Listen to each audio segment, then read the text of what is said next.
avela izy ande na ura zanfun saina tsy maintsy manaiky fazela vi o pape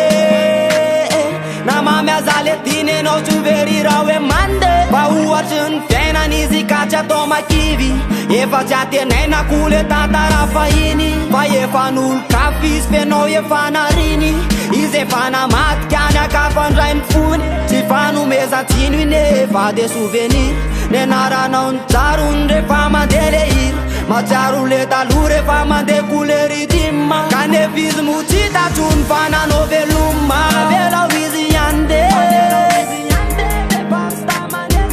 aza atao ampiasa loza zavatra ataony ane na de makarary fony ahitanazy hoane avelao izy ande avelao izy ande avelao izy ande avelao izy ande avelao izy ande tsy atenainy tsony raha hoe ny anarany fa c'est la vie io mame enao efa ny firany fa azon'le mamy fa tojo olondro izy ka tsy maintsy safity enao tsy maintsy ariny fa le raha efa adity nataony fanandramany enao fa tsoalainy vady nefa taminareo izy efa nanaovo ady avelao izy ande aza atao ampiasa loza zavatra ataony ane na de makarary fony ahitanazy hoane avelao izy ande avelao izy ande avelao izy ande avelao izy ande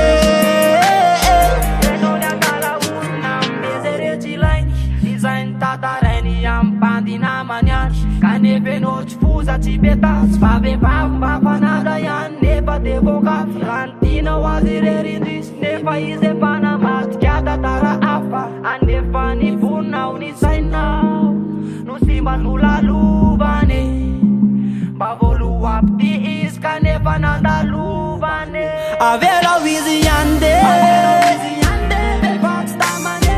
aza atao ampiasa loza zavatra ataony ane na de makarary fony ahitanazy hoane avelao izy ande aza atao ampiasa loza zavatra ataony ane na de makarary fony ahitanazy hoane avelao izy ande